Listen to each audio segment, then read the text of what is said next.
What's going on, guys? Nathan back with Western Reviews, and today we're going to be taking a look at the EonFit EL2, which is a 3-in-1 hack squat, reverse hack squat, and leg press machine. Now, if you kind of take a look around at the space that we're reviewing it in, you'll notice that it's pretty empty in here, and that's because I expanded into the garage that was next to my home gym that you guys have kind of seen in my other videos. So if you guys want to show love and help me continue to grow and to get more machines in here to be able to review for you guys, please subscribe down below. We're on the road to 250 subscribers. Now, looking at this machine in particular, I was kind of surprised whenever I looked on YouTube and noticed that there's no other YouTubers that have kind of reviewed this. And I thought that was interesting because it is a very unique and interesting piece of equipment. We'll talk about why. But you know, I reached out to EonFit and offered to review it for them, and they sent it to me at a discounted price of $400 to do so. Now, as always, chapters down below, but the TLDR for this is that for $637 at the time of recording, you're gonna get a very versatile machine that has an adjustable back angle. So you can actually change the angles of this machine, and you're going to get a lot of versatility because of you being able to change those angles. And if you stick around to the end, you'll see more exercises than just the 3 that they market that you can actually do with this machine. But the biggest drawback is obviously going to be the footprint. So if you take a look at how much space this is taking up in my garage, which I think is typical for these 2-in-1 types of machines, this is my first kind of encounter with those, you'll see just how much room it's taking up. So if you're in a small space and you don't have a lot of room, this may not be for you, but if you do have the space, the machine does do the exercises very well, at least in my opinion. So it could be a good option for you then. Let's go ahead and get into the full review.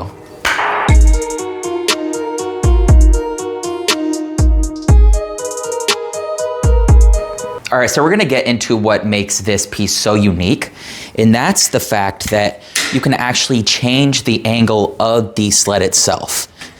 Now, there are 7 positions that you can actually change the angle in, and this is the shallowest being 30 degrees, or all the way up to 60 degrees. Now, you could probably see it working, and you might be able to hear it as well, that this is assisted by a gas spring. So this sled would typically be pretty heavy, but those reduce the actual felt load of changing the angle to make it pretty easy there.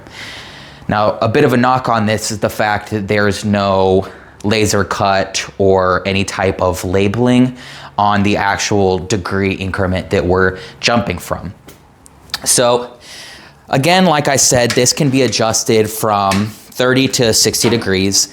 And I guess we're just gonna have to kind of take the fact that those are the angles on this at face value, because there's not going to be anybody weird enough to take an angle finder and actually measure the angle. Yeah, so anyways, the angles are looking good here. They're all what they said they were. The actual best angle for a hack squat has long been debated. Some people like 45, but others say that's too harsh on their knees. Some like 30, but are annoyed that you have to throw a ton of weight on here because that reduces the felt load.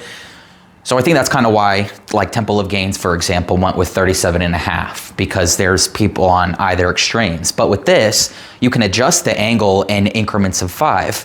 So if you have knee problems or you don't want to load a ton of weight up here, you can change the angle to kind of fit your needs and your body. So there's a lot of customizability with the actual movement itself, which I think is pretty nice. Now, I did some math off camera, but at its lowest angle, at 30 degrees, you're gonna feel about 50% of the weight. And at its highest angle, so at 60 degrees, you're gonna feel around 87% of the weight. So a really big difference there, right? Now, as you probably noticed before, as I decreased this angle, that affects the actual dimensions of the machine. So let's talk dimensions here.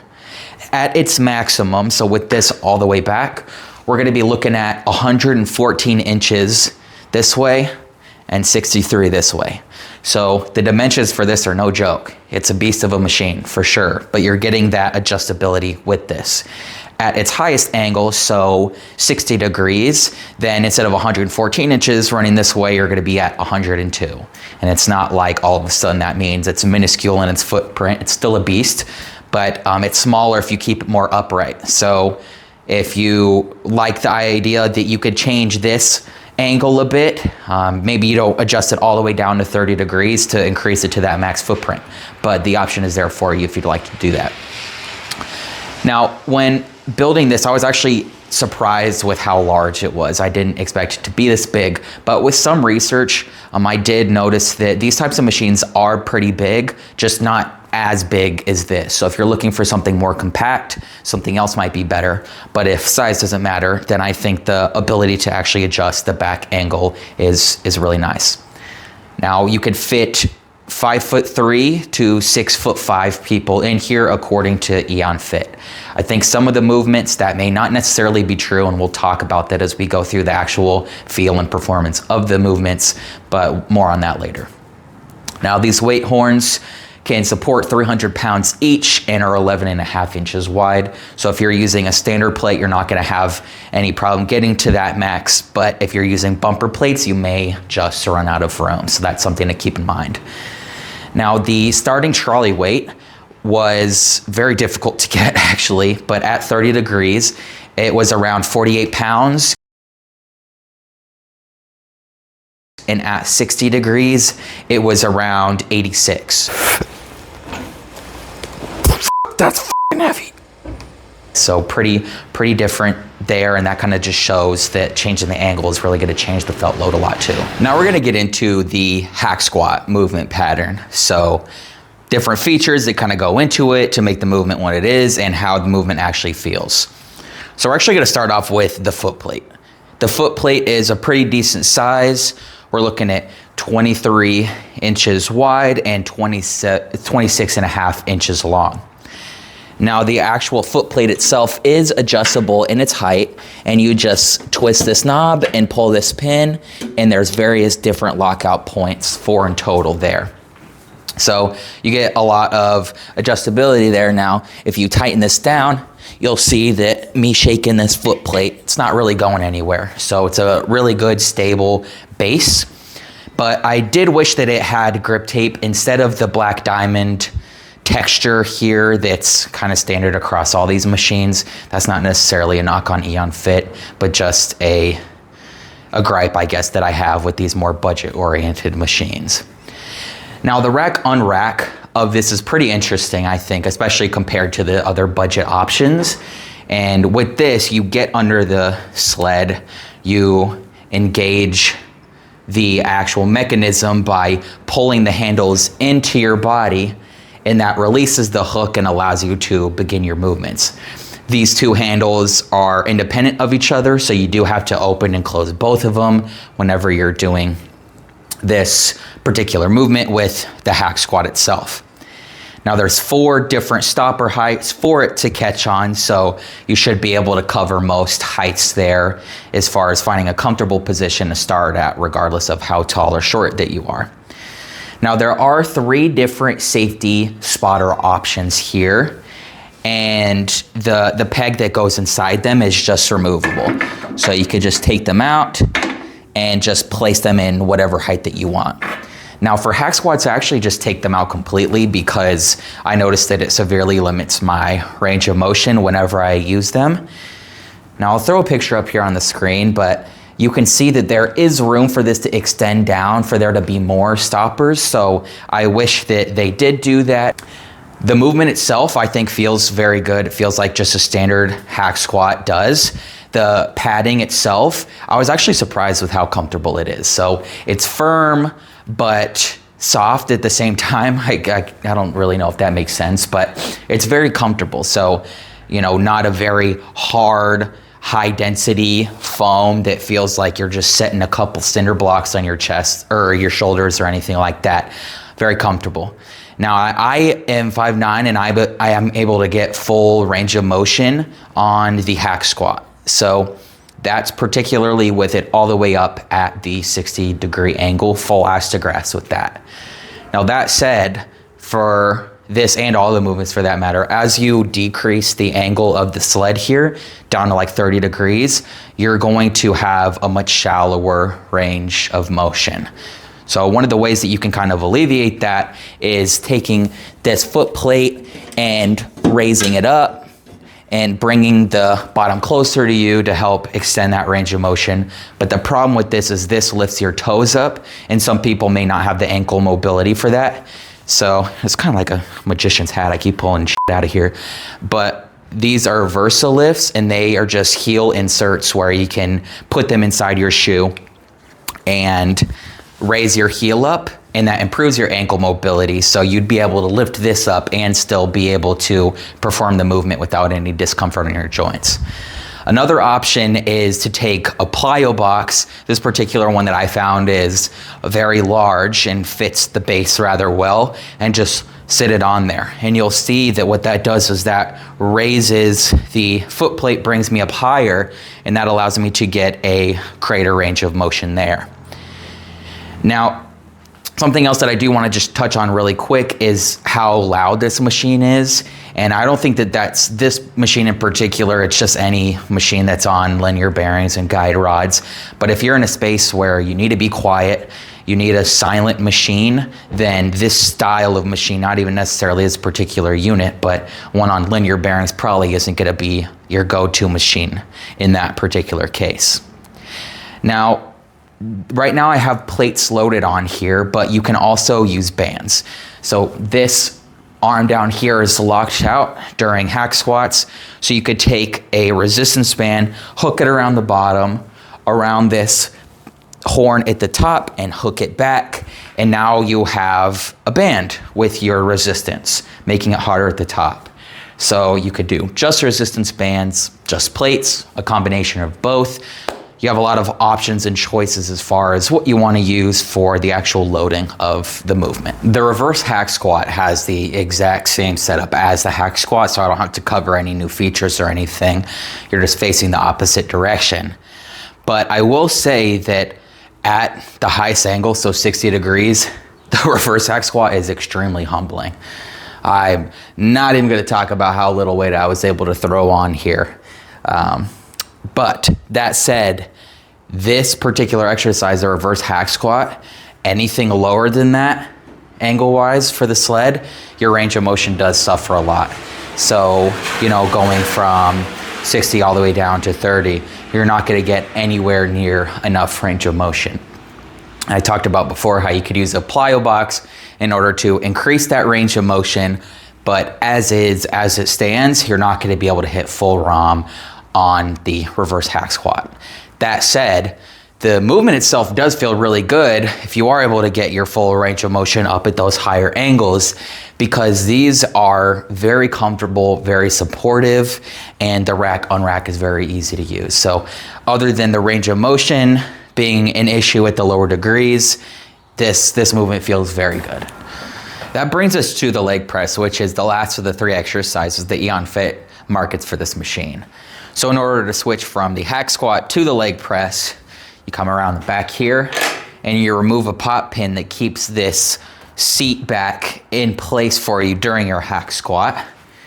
And this just lifts right out. And then you take this and then pop it into the designated spot for the leg press. And then I just keep this pin here too, just for safekeeping.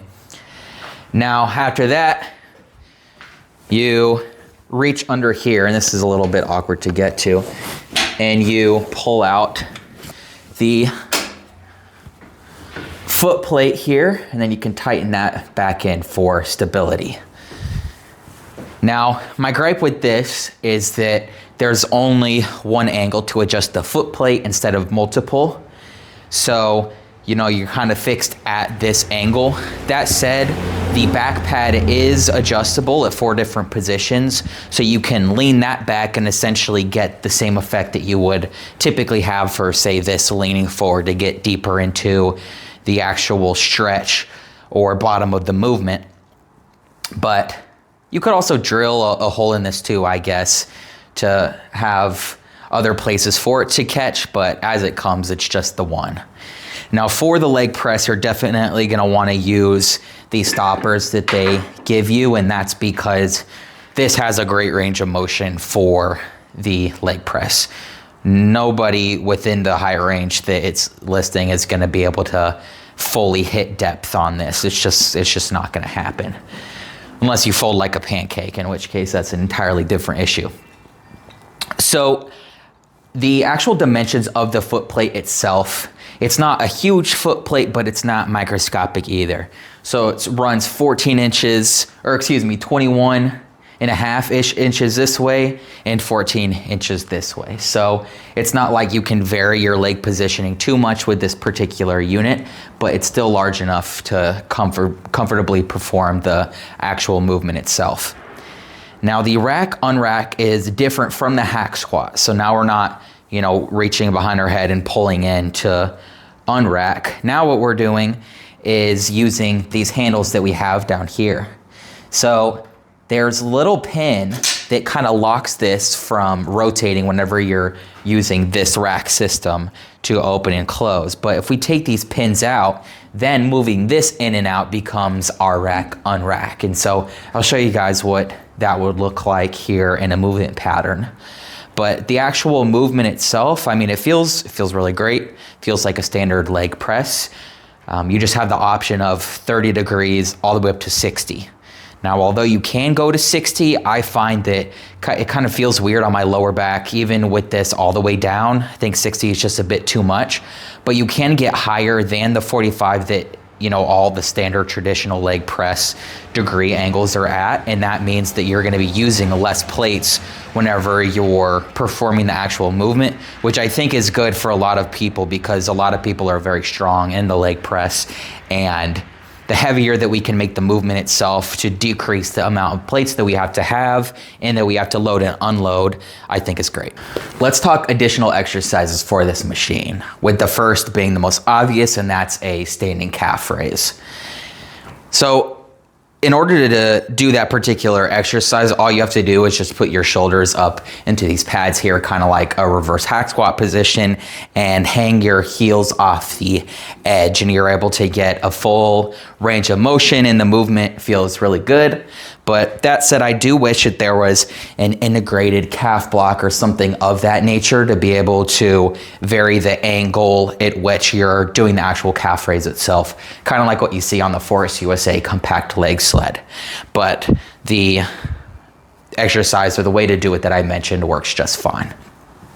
Now, one of the more weird ones is a single arm row. Now, bear with me, I know that sounds ridiculous, but what you might have noticed is I have had chains around the connection bar here across the top ever since the start of the video.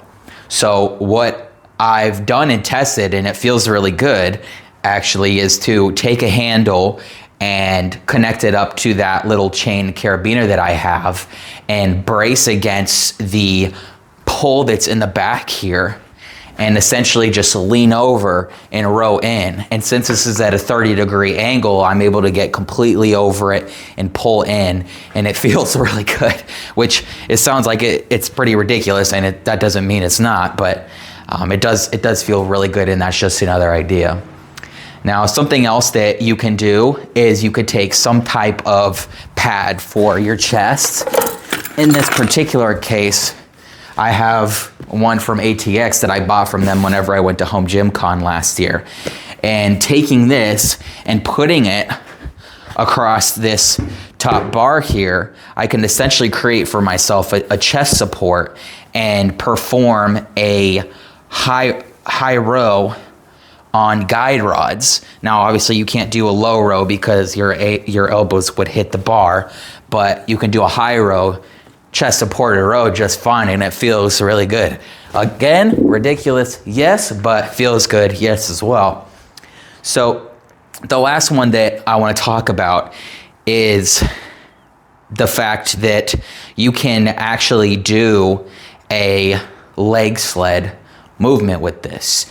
So essentially you put your butt up here at this low angle, and this is your back support, and you can perform a leg sled-like movement.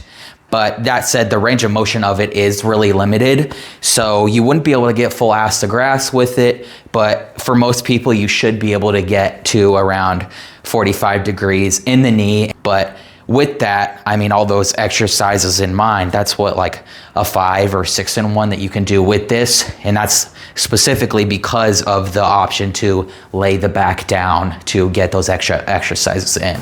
Let's talk competitors. So with the actual sled itself being adjustable and that be patented to EonFit, if that's a feature you're looking for, then there is no competition. But if you're just trying to compare apples to apples, so what isn't patented and how the actual hack squat and leg press movements feel, every single budget-oriented company that's out there has a 2-in-1 hack squat leg press. Now, I actually haven't used any other ones other than this, so I don't think that I have enough information in order to be able to tell you the actual feel of those machines. So just try to check out other videos if you're kind of shopping around, trying to figure out what fits best for you. But what I will say that is matter of fact is footprint. So I already kind of talked about this, but this is a very large piece of equipment. And in my search, I did find other machines that were a lot more compact than this. So you kind of just have to make a decision of functionality or footprint. And if you're looking for functionality, I think this is going to take the cake because of the adjustable backrest and all the options for exercises that opens up. But if you're looking for a compact footprint, then this might not be for you. All right, guys, that's gonna do it for today's review of the EonFit EL2 3-in-1. We covered a lot in this video. We covered the good, we covered some of the drawbacks, but just to kind of put a bow on everything, I think this is a really great machine for most of the home gym community. And the people that it's not going to be good for, in my opinion, are those that have a very limited amount of space, or the people who are just incredibly, ridiculously strong to where 600 pounds isn't going to be enough. Now, that said, the rest of the community, I think that although this can take up a lot of space, the amount of versatility that it offers and the actual feel and range of motion of most of the movements, at least in the higher angle, it makes it a really good piece for the home gym. So if you enjoyed the review today, please like the video, drop a comment down below for the algorithm, and subscribe to the channel. We're on the road to 250 subscribers. And if you'd like to stick around and see more reviews like this in the future, that's the way to do it. And I will catch you in the next one. See ya.